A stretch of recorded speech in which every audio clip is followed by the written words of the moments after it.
Gibraltar is a, thank you, Pete, my apologies. Thank you, Pete, for organizing this. I think these sorts of get-togethers of people interested in the same sector is very valuable. And I'm grateful to him for putting this together. It's, I think, must be the 4th or 5th year, leaving COVID aside, that he's been doing this, both here and in London and other places. So I'm very, very grateful to him for that. I'm also grateful to all of the sponsors, whose names you can see behind me. Without them, this wouldn't be possible. So I'm grateful to them all for getting us here. GIB's an unusual place because the first group that I would like to talk about are actually the regulators. There aren't many jurisdictions that are proud of their regulators and have a good relationship with their regulators. And in fact, if you think about it, the only reason we're here today is because of the foresight and the innovation of our regulators. Because when we came to prepare the law, which is now the DLT legal framework, in 2015, 2016, and 2017, we sat around a table. Private sector, regulators, government. And that's what led to the legislation that we published in October 2017 and then enacted on the 1st of January 2018. So I'm extremely grateful to William Gracia, who's here somewhere. I can't see him. Can you put your hand up? Where is he? Oh, there he is. Please take some time and have a chat with William. He's the head of the DLT team, does an incredible job for us, and I'm extremely grateful to him and the rest of his team at the Financial Services Commission for the work that they do. They are unusual in the sense that they're prepared to sit down with you and talk to you about your problems. As a government, we've always invited, in whatever sector, insurance, wealth management, financial services, or DLT, private firms to engage with the regulator and talk about your problems.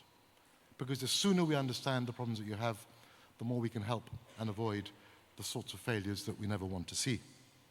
And talking about failures, I come to the second point that I'd like to talk to you about. We've always focused in having quality firms come into Gibraltar, whatever area of financial services it is, whatever area of gaming it is. And I'm pleased to see that we also have here our gaming regulator, Andrew. The more interaction there is between all of us, the more success we will have in understanding the quality that we require for firms to be licensed and supervised in Gibraltar. And when we started this process back in 2016 and 2017, it was always our determination to model the gaming model, where Gibraltar today has between 75 and 80% of the UK online gaming business. It's a huge chunk of business. It's written from here. And there are only 15 firms that do it. So by getting quality firms that we grow with, we have a successful niche in the market, a serious niche in the market. If you look at motor insurance, we have today 30% of the United Kingdom motor insurance market written in Gibraltar.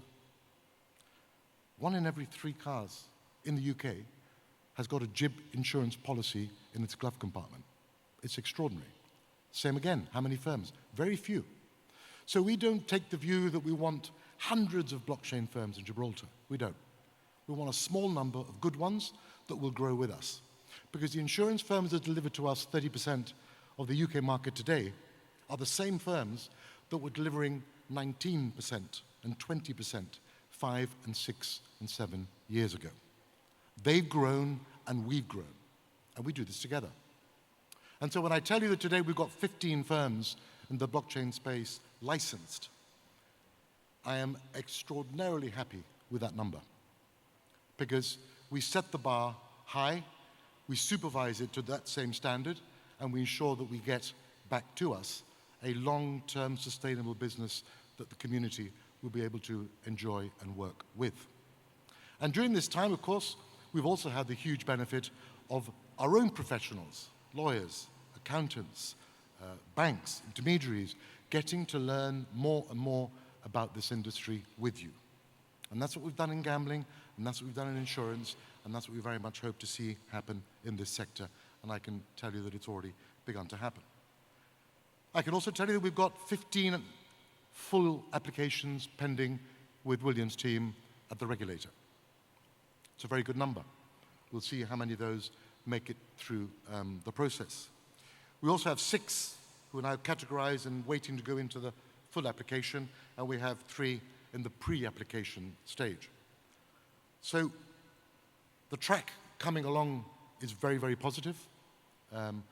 Our instruction in the legislation that we passed to have quality firms has clearly been understood. I'm very pleased to see that we don't have hundreds of firms seeking to be licensed by us, and that the work that we're doing is manageable. I think I also have to thank GANT, which is the association in Gibraltar that represents the industry, and their work with us to help us introduce new philosophies and new policies is very, very welcome.